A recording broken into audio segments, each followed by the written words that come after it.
Well, hello and welcome back again, boat lovers. Finally, I'm back into boat building again.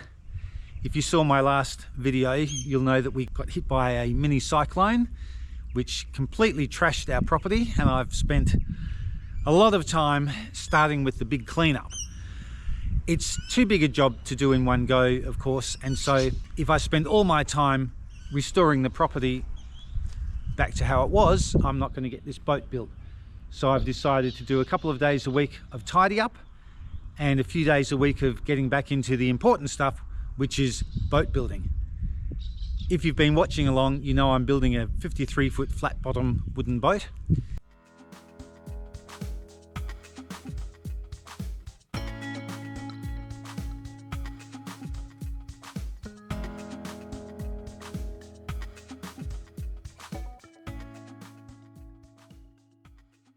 By myself and with my wonder dog Millie.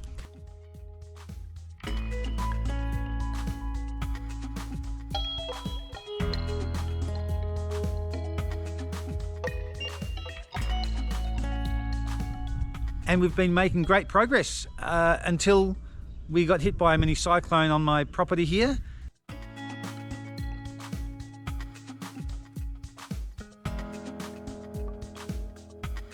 And so I've just spent about 10 days non-stop chainsawing and mulching, tidying up, repairing some fences and getting back on track. But more importantly, I'm back in the shed boat building again. Unfortunately, I am still working on the bow thruster.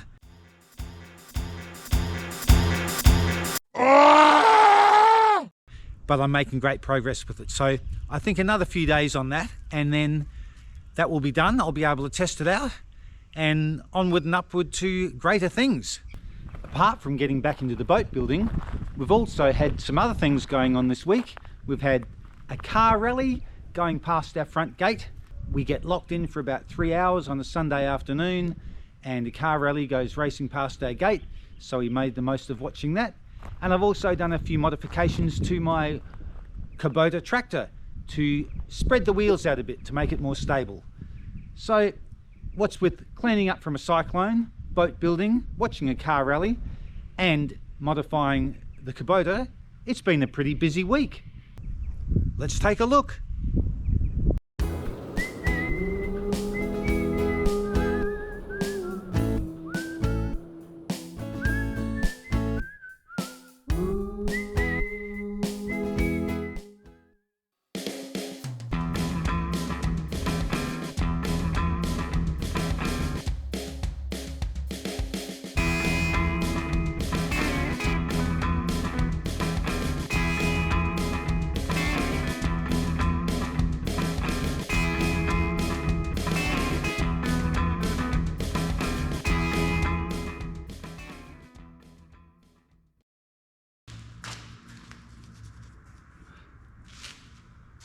Just about to glue in around this tunnel. I've just finished wetting out. So I've wet out all around here and on the inside. And now we're going to mix some glue and get that on there.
I'll just finish gluing that, and that was a job and a half. I'll show you the results of my efforts.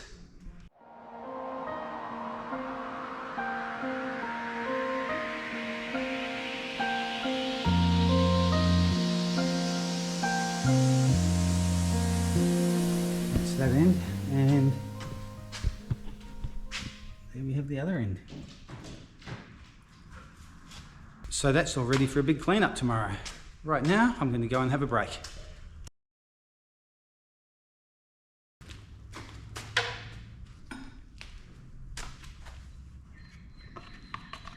Just going to wet out the inside of this bow thruster box and then put in some nice thick epoxy fillets in the corners. And then apart from a coat of paint, the inside of this is finished.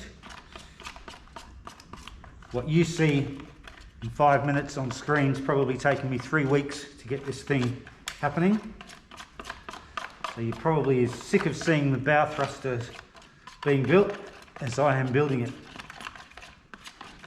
But nearly there. So once this part's done, I can really move forward with all the other construction, which is going to be really exciting. It's quite warm today, so I have to work fast because the glue will start to go off very quickly on a warm day like this.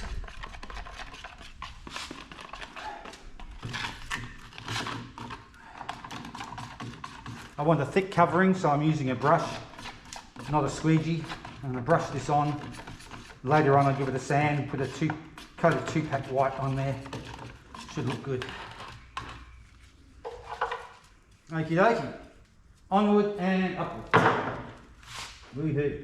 Before I get my hands all gluey, I'll give you a bit of a close-up in there so you can see that getting wetted out.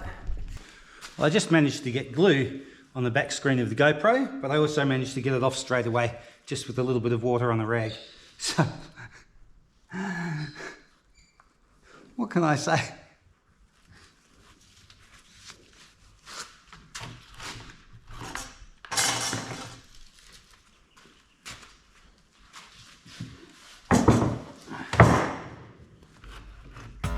Oh, look at that left-handed, woohoo! The advantages of being a drummer. All the music that I put with these videos, I write myself. Most of it I play and record. Sometimes I use some loops. Depends what the piece is. But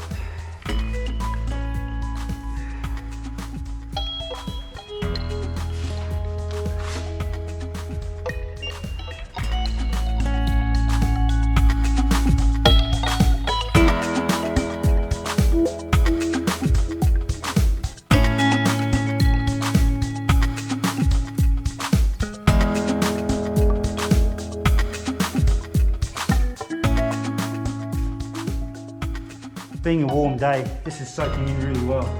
The epoxy is quite thin because it's warm, so it's really getting great penetration. Just what I want. Even though this never gets seen, it's good to have it nice and sealed. Right, now mix up some glue and get some fillets in there. Spots I missed there.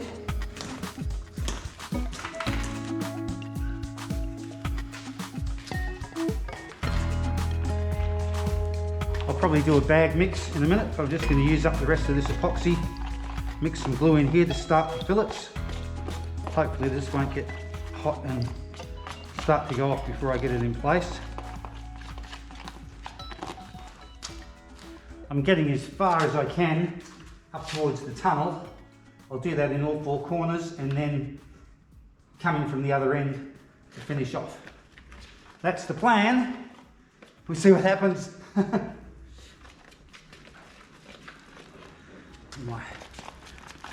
Nice mix there. Not so thick that you can't work it.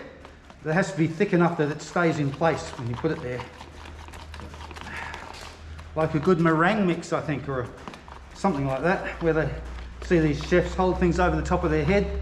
Well, I can tell you I'm not holding this over the top of my head.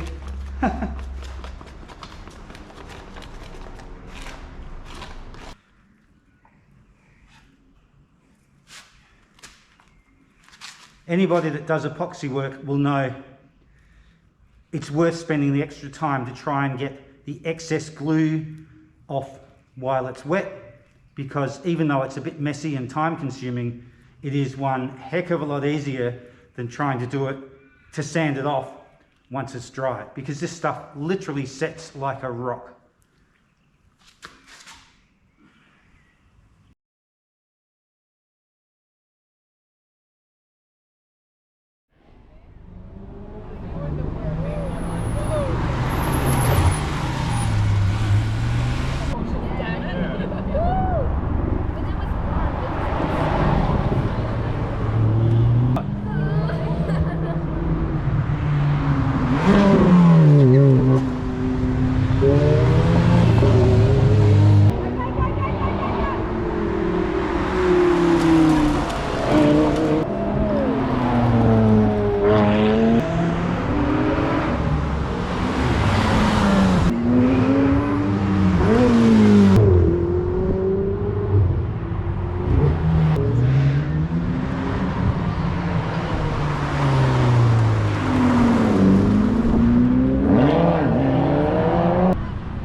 These are the Audis.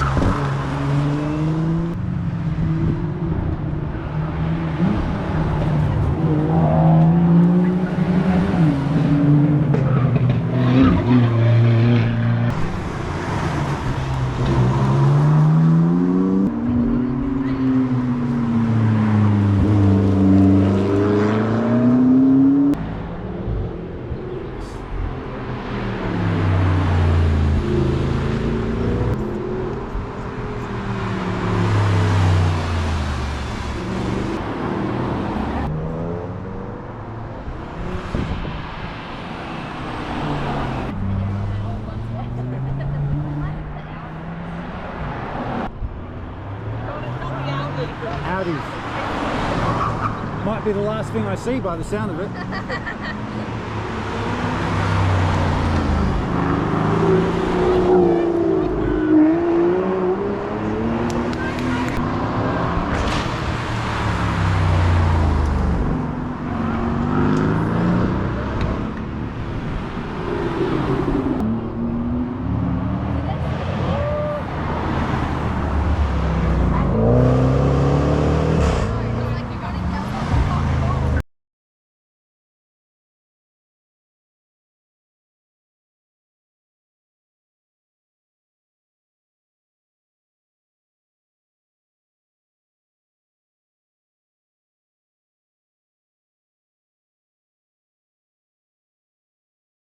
I've been having a bit of trouble with my Kubota tractor being a little bit top heavy because the property here is really quite hilly, and when I'm mowing or slashing I can go up and down the hills quite comfortably, but when I get down to towards the bottom and I need to turn around, I feel that the tractor's really quite unstable.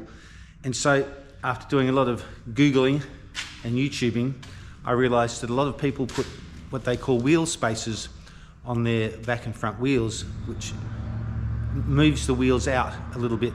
So I've bought some 50mm or 2-inch wheel spacers to put on the Kubota, which will make it a lot more stable.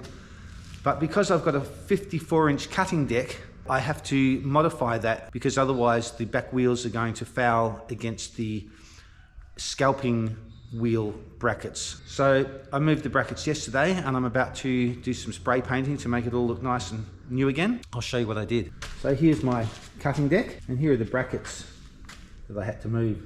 The brackets were sitting over here and I just had to move them across about 40mm. So I've done that as neatly as I can. I'm about to clean that up and put some special Kubota spray paint on it, and there's the one on the other side. I know it's not boat building, but these are the things that come along and interrupt my boat building progress.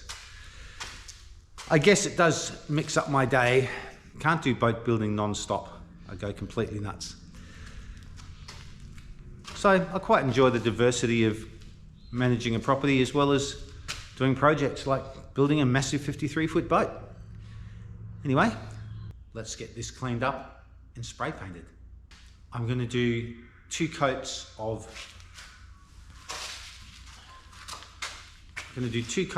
this Rust-Oleum orange, which is quite thick and is also a primer, and then I'll put some Kubota orange over the top, which I have to go and get from the store later today. So I better get into it.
Well, that's all cleaned up. I'll give it a couple of coats of this, and I'll go over to the store and get the Kubota top coat.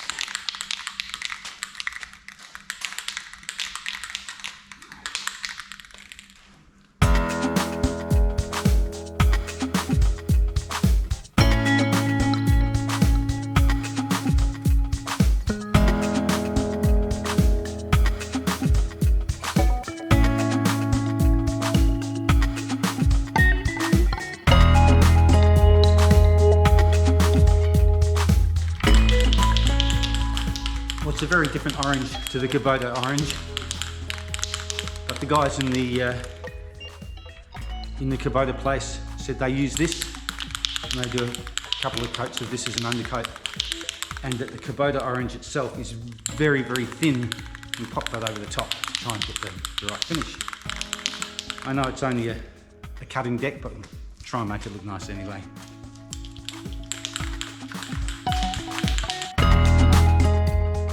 Well, that's all done, and it's almost dry, so I think I'll show you the finished product.